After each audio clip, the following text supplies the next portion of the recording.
안녕하세요. 오늘도 저희 사연 사용에 찾아주셔서 감사합니다.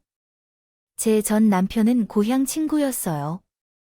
어렸을 적에 우리가 살던 고향은 시골이었는데 치면 깡 시골이 없는 곳이에요. 우리는 고향에서 밤도 주고 열매도 따먹었어요. 졸졸 흐르는 시냇물에 얼굴도 담갔는데 그렇게 노는 게 즐거웠어요. 현재 서울에 사시는 젊은 분들이라면 상상도 못할 것 같지만 그때는 다르게 노는 게 없었어요.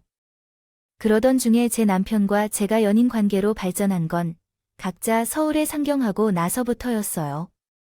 아직 사투리를 벗지 못한 제 남편과 저는 서로를 보자마자 고향 친구를 만났다는 기쁨에 얼굴에 안고 눈물이 글썽글썽했어요. 그러면서도 당시 장난꾸러기인 남편은 저를 구박했다고 해요. 야, 유진아, 너는 촌스러운 얼굴을 가지고 있구나. 누가 했어도 너도 마찬가지야.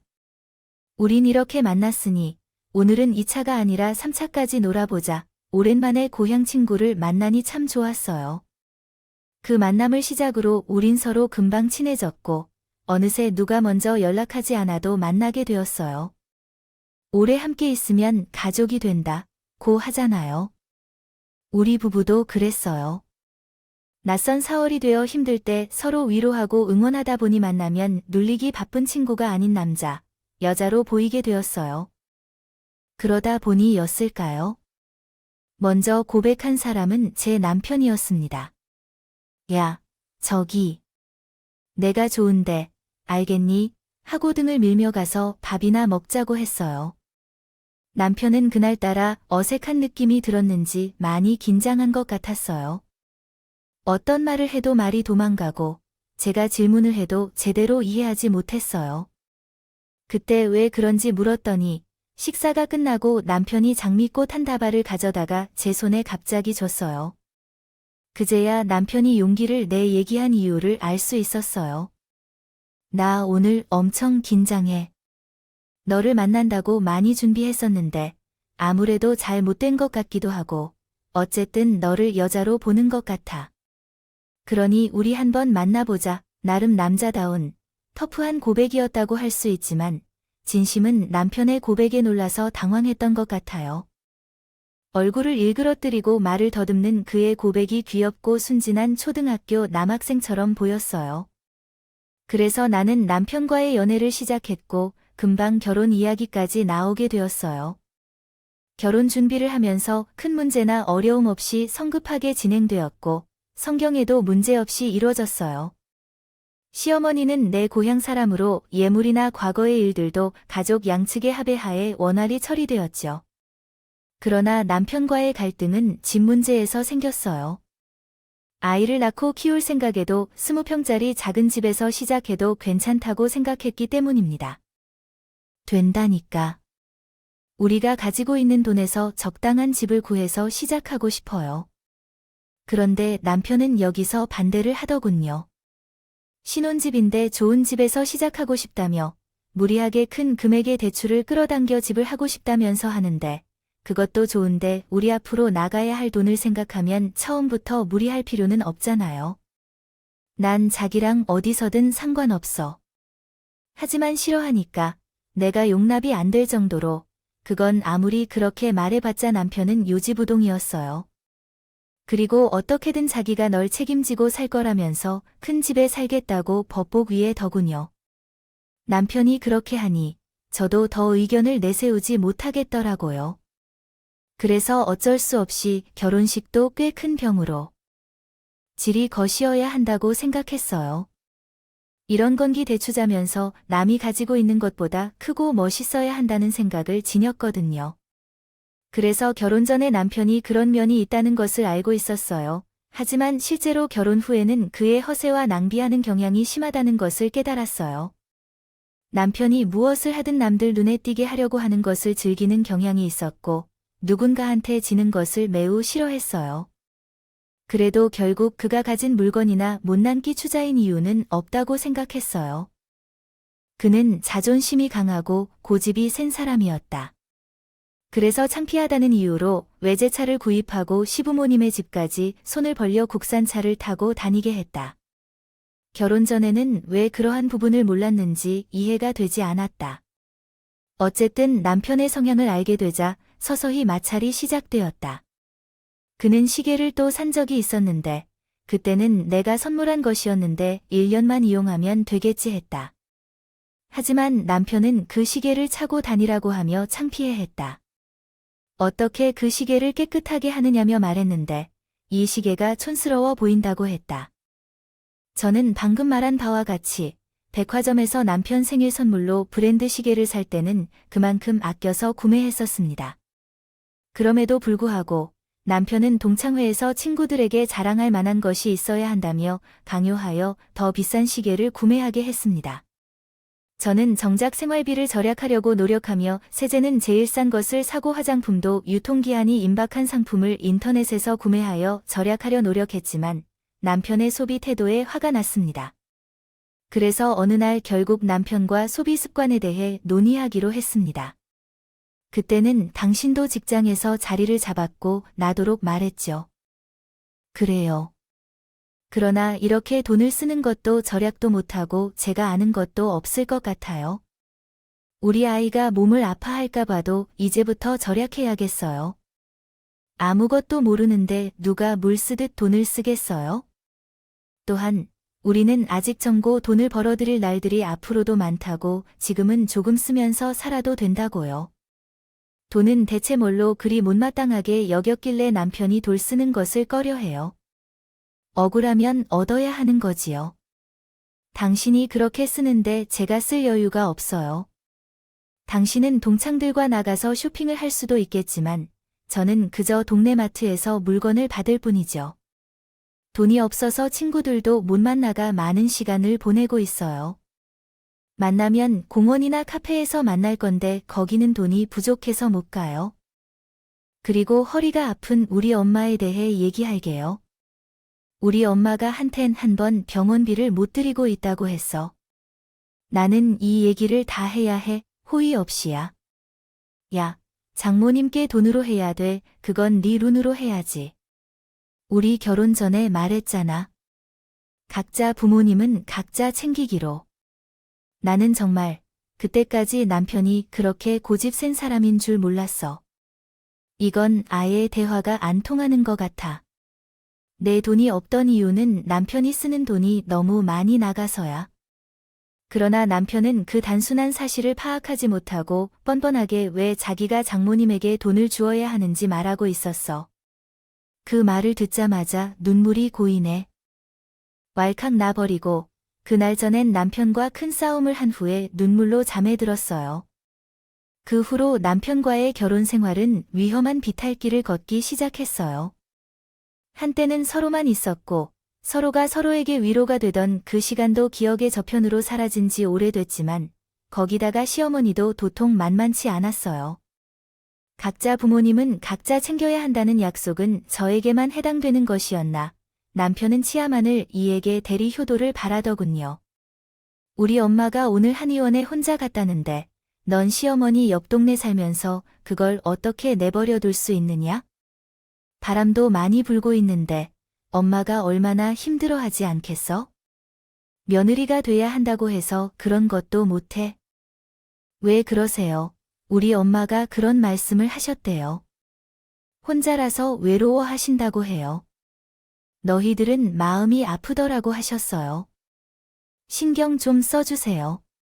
몇 번을 말해야 할지 몰라서 기가 막혀서 말이 잘 안 나오더라고요.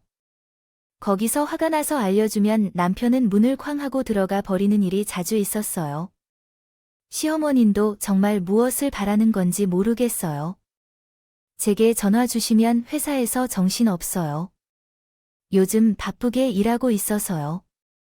예, 핑계 대기 싫어요. 요즘 젊은이들은 일부터 문제의 아이들을 지어도 보살피는 생각을 던지고 그냥 즐겁게 때를 보내기만 하면 점점 어려워지는 것 같아요.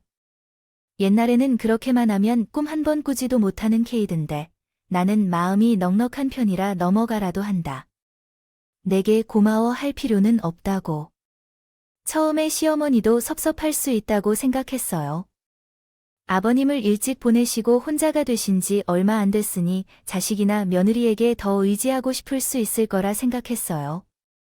그래서 그런 말들도 나는 부담스러운 심정으로 이해하지만 제 기분을 잘 모르는 말이 연달아 계속되니까 나도 화가 나더라고요. 시어머니들은 도대체 생각을 못하는 걸까요? 하시는 걸까요? 며느리도 며느리이기 전에 한 인간이라는 걸 이 간단한 진실을 말이에요. 그러던 어느 날에 시어머님께서 장을 보셨다고 여지없이 저를 부르셨는데 저도 무슨 말을 들을까 봐 겁이 나 가드렸지만 이제 착한 며느리 노릇도 그만해야겠다는 생각이 들더라고요. 어머님, 죄송한데 저는 밖으로 나갈 수가 없어요. 저녁 준비 중이어서 죄송해요 라고 하더니 그럼 나보고 이걸 혼자 다 들고 가란 거냐? 이 한겨울에 넣어 시에 미치게 하려는 작정이냐? 너 그 뒤로 시어머니가 고래고래 전해게 됐다는 소리를 들은 걸 왜 못 들은 척 남기고 끊어버렸어요. 그러나 역시나 그 후폭풍이 만만치 않았습니다. 안터군요. 시어머니는 바짝 약이 오른 듯 했는지 그날 바로 저희 집을 찾아오셨어요. 예, 내가 너에게 이런 부탁을 매일 하는 건가? 아니, 나 오늘 하루 너에게 부탁했다. 근데 심히 말이 웃긴데 너 내가 만만하다고 생각했니? 어쩜 그리 야박하고 모질게 내 부탁을 거절할 수가 있냐? 가뜩이나 내가 너 고향 사람이라 어렸을 적부터 봐왔던 게 있어도 좋게 넘어가게 해주려고 했다. 모자란 부분이 있어도 거기서 보고 이쁘게 취급하려 했어. 흔히 대하는 만큼 어쩜 그리 기적이고 너밖에 모르는 게 몇 해 있냐? 너 그래도 끈질기게 친정 가서 시어머니를 잘 모시고 있다고 하지 않나? 기가 막혀서 나한테 이런 말을 해. 네 남편한테는 어떻게 할지 안 봐도. 비디오다, 이해. 어머님이 제게 장보러 들어달라 식으로 한두 번인가요? 제가 그때마다 하던 일 다 때려치우고 갈 수는 없는 일이에요. 저도 제 할 일이 있어요. 문인 제 생활도 존중해 주세요. 헐어 죽을 네가 할 일은 무슨 할래? 너 직장에서 받는 그 돈, 그거 한 벌어져 된다. 그 돈은 우리 가족이 메꿀 수 있어서 너 돈 좀 번다고 의심되는 모양인데. 그럴 거면 그만 터라. 그냥 집에서 집안일이나 열심히 해. 그게 우리 아들을 위한 길이고 이 집안을 위한 길이다. 어디서 여자가 바깥 일을 한다고 설쳐대는 거 아무튼 너 내가 분명히 경고하는데 앞으로 내 전화 그런 식으로 보고받으면 내가 구성 걷고 너희도 둘을 이혼시킨다는 마음이 들 정도로 화가 났습니다. 처음에는 시어머니의 신뢰한 발언에 남편 또한 조심스럽게 행동하기 시작하고 이에 더 이상의 분노를 참을 수 없었습니다. 내 마음속에 이혼이라는 두 글자가 떠다니며 그 말이 입 밖으로 새어나올 것 같았어요. 그럼에도 불구하고 내 분노를 참고자 자신하며 평화를 유지하려고 노력했습니다. 그리하여 어머님께 제 일로 나갈 것을 요청했지만 어머님은 이러한 태도는 무엇인가며 제게 답답한 시선을 보냈습니다. 그럼에도 무시하고 제 방으로 들어갔습니다. 이후 한동안 가족 간 교류가 없었고 시댁에 방문하지 않았습니다. 저와 시댁 사이에는 연락이 끊어졌을 뿐만 아니라 저녁마다 남편이 단톡방 통화 중에 제 비방을 들을 때가 있어요. 그러던 어느 날 며칠 채비를 맞추며 준비를 해주는 것 같다며 말했는데 남편이 그러더라고 합니다. 야, 내가 왜 우리 엄마에게 사과해야 하는지, 너 때문에 우리 엄마 마음이 상해서 다정한 며느리에게 그런 말을 듣고 괜찮은 시어머니 어디에 있냐, 우리 엄마 상대로 불쌍해하지도 않아. 이젠 너희 어머니 편이라고 지겨워하는 거 아니냐? 그러면서도 우리 엄마에게 안부 한 번 인사하는 거 아니냐? 원래는 장모에게 전화를 걸고 그런 걸 아니냐? 장모님이 오히려 불편해하시면서도 아무것도 모르면서 모든 일에 놀라지 않아야 하냐?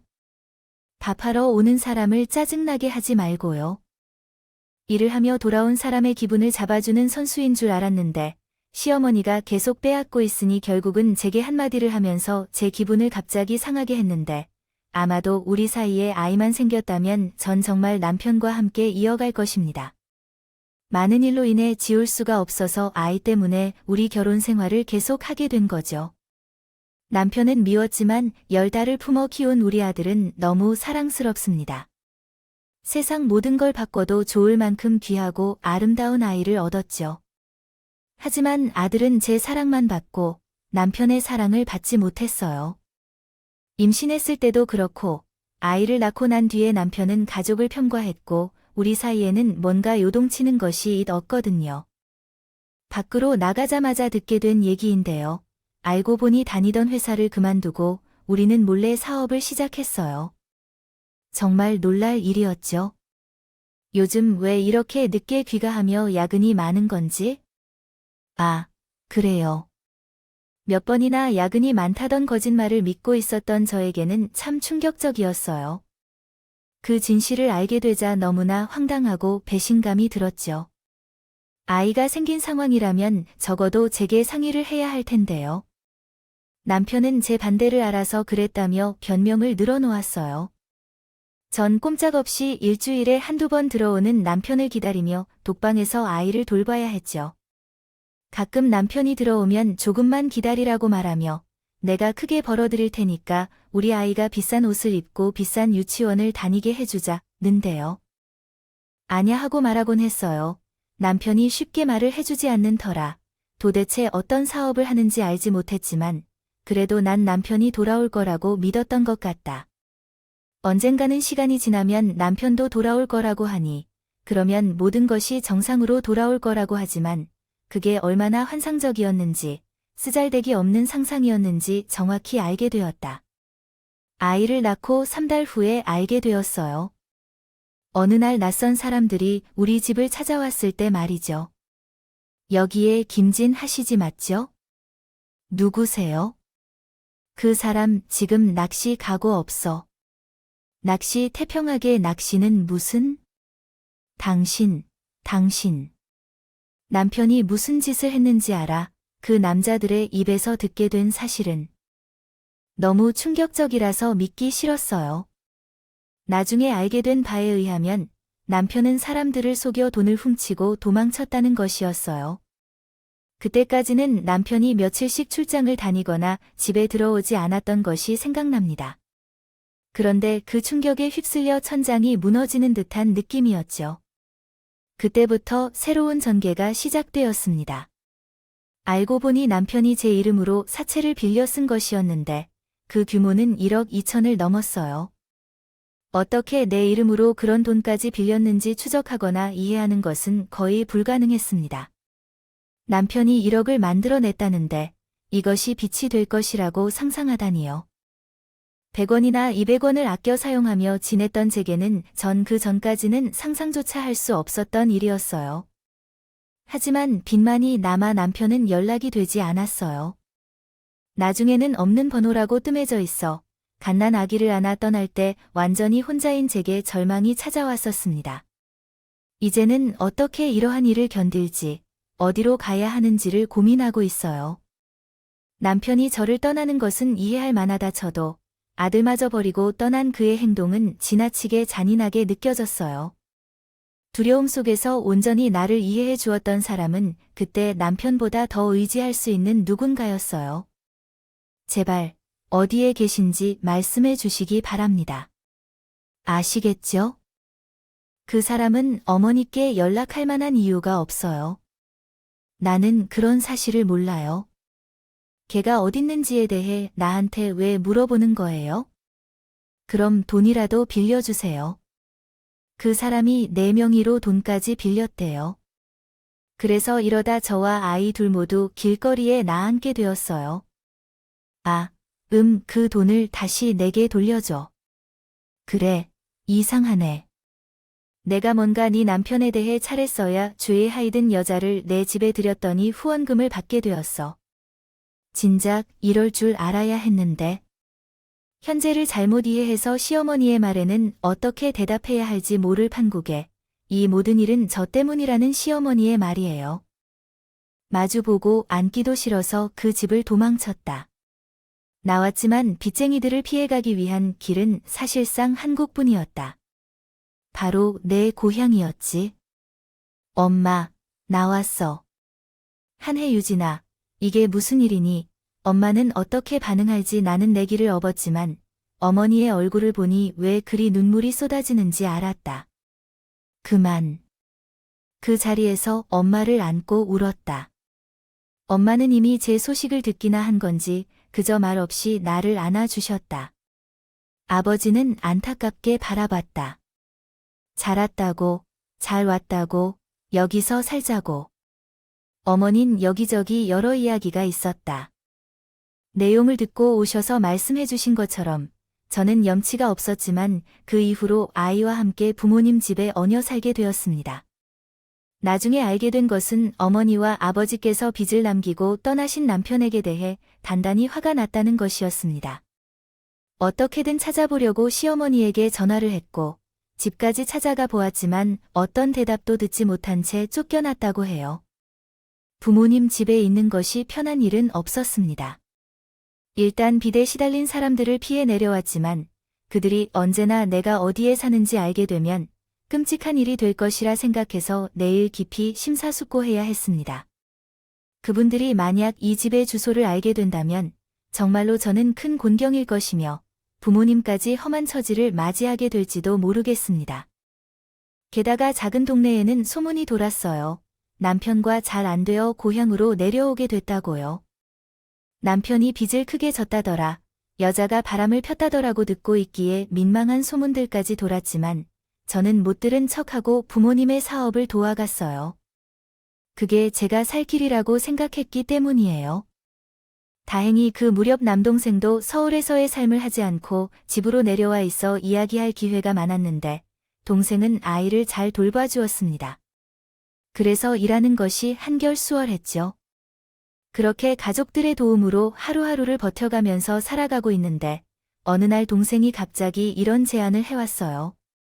누나, 또 아이를 낳고 키우려면 우리도 한번 시도해볼까? 제 생각에는 인터넷을 통해 우리의 농산물을 판매하는 것이 좋을 것 같아. 처음에는 좀 낯설고 어떻게 될지 모르겠지만 어제 건넌 마을에 갔는데 인터넷으로 청도 만든 총각이 만든 잼을 판매하고 있었어. 그가 성공한 것을 보니 우리도 한번 시도해보는 게 어떨까? 처음에는 의아했는데 동생이 확신을 주더라고. 소량이라도 있어 보인다면 한번 시도해보는 것도 나쁘지 않을 것 같아요. 그래서 그때부터 조사에 착수했어요. 무슨 것을 만들지, 어떤 재료를 사용할지, 어떻게 배송할지를 하나하나 세심히 동생과 함께 조사하고 알아냈어요. 그러다 동생과 고안한 것이 도라지 정과였어요. 많은 것을 시도하지 말고 소량으로 일단 시도해보자는 생각에 제일 자신 있는 것으로 도전했는데 생각보다 도라지 정과를 찾고 계신 분들이 많다는 걸 알게 되었어요. 명절 때 정말로 빙수롭게 팔려갔어요. 재료비가 들더라도 가격을 낮추고 만드는 것은 쉽지 않았기 때문에 물건의 가격은 다른 것보다 조금 높긴 했지만 제품을 한번 구입한 분들은 계속해서 맛있다고 해서 구매를 계속해 주셨어요. 제품을 평가할 수 있는 공간이 있었는데 거기에 좋은 글도 남겨주셨어요. 성공할지 몰랐지만 그렇게 돈을 벌게 되니 부모님도 너무 좋아하셨어요. 우리 이유진과 유민 덕분에 엄마와 아빠가 아주 풍족한 삶을 살게 돼서 고맙습니다. 우리 딸이 오랜 시간 힘들었지만 이제는 더 좋아지고 있어서 눈물이 나곤 했지만 여전히 감사하고 있어요. 그래서 한 푼씩 모아서 드디어 1억을 넘는 빚을 갚을 수 있었어요. 빚을 갚은 날엔 드디어 모든 짐을 벗은 듯한 느낌이었어요. 그때서야 진정한 자유를 느끼게 되었어요. 늘 돈이라는 거대한 무게가 가슴을 짓누르고 있는 것만 같은데 거기서 벗어난 기분이 들어요. 어쩌면 이 기분을 공감해 주실 분이 있을지도 모르겠어요. 그리고 경제적으로 안정이 되다 보니 어느 정도 마음의 여유가 생겼고 그러면서 아이를 키우는데도 한결 더 신경을 쓸 수 있게 되었습니다. 그간 동생이나 부모님께 맡기는 날들이 많았는데 이제는 제가 직접 돌보고 아이를 데리고 놀러 가고 할 수 있었죠. 아이는 흙냄새도 좋아하고 물에 발을 담그고 놀기도 좋아했는데 그럴 때면 나도 어렸을 때가 생각나서 마음이 푸근해졌어요. 부모님과 함께 하루가 다르게 커가는 아이를 보면서 이 행복이 오래도록 유지될 수 있기를 바래요. 더 이상 바랄 것이 없다고 생각했어요. 그리고 당신이 오셨습니다. 정말로 특별한 날들이었습니다. 이 평화가 깨진 것은 내 남편이 찾아왔을 때부터였어요. 잘 지내셨어요?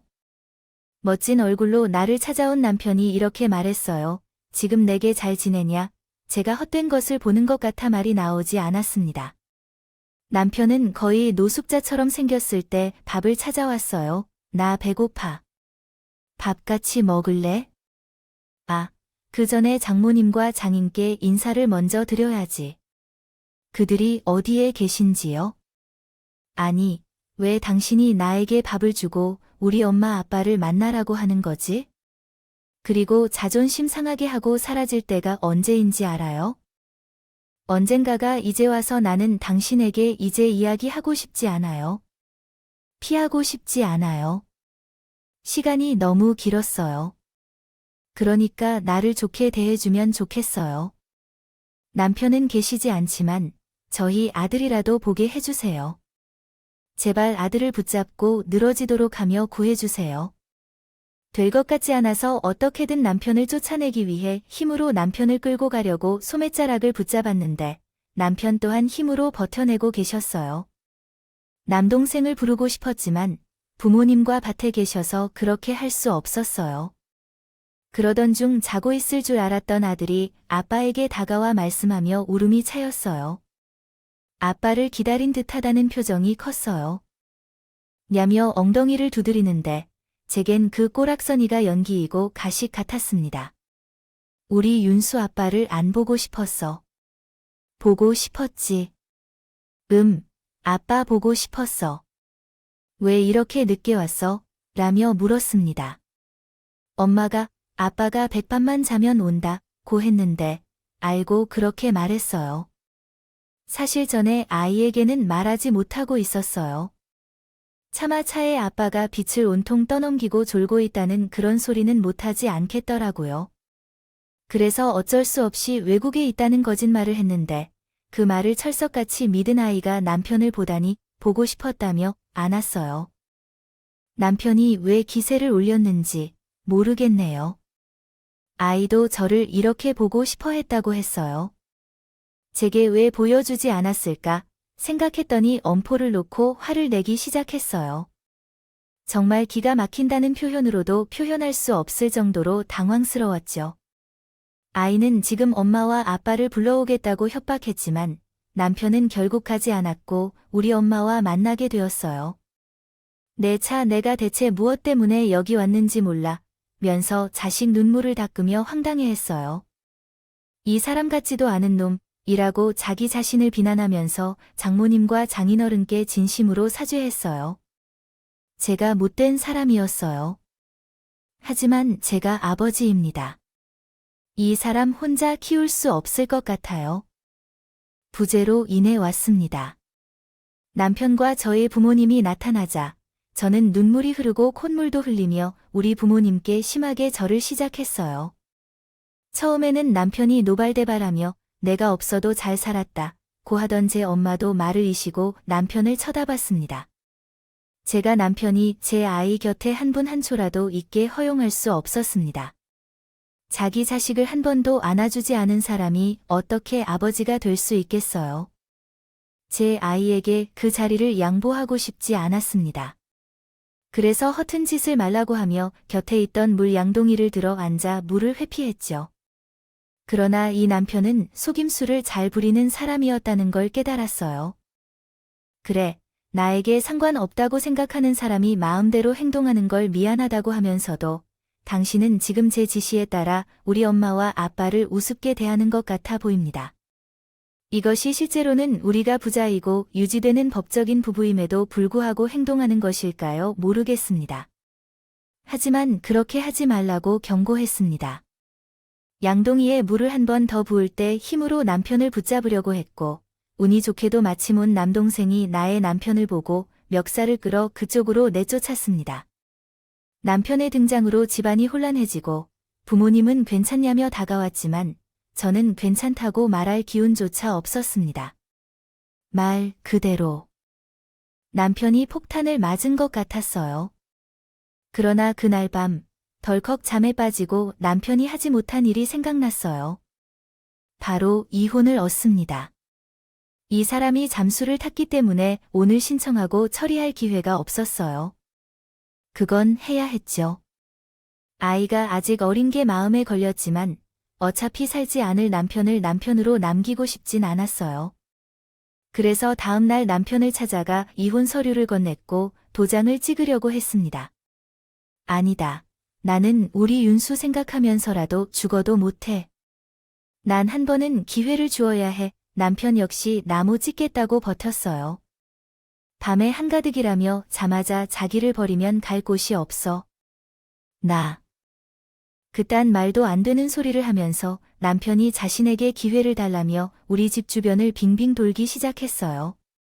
밤에는 마당에 텐트를 치고 자며 낮에는 계속해서 농사일을 도와주고 엄마가 부담스러워할 것을 알면서도 밥을 손수 짜서 이 집을 뭉개려는 것 같았어요.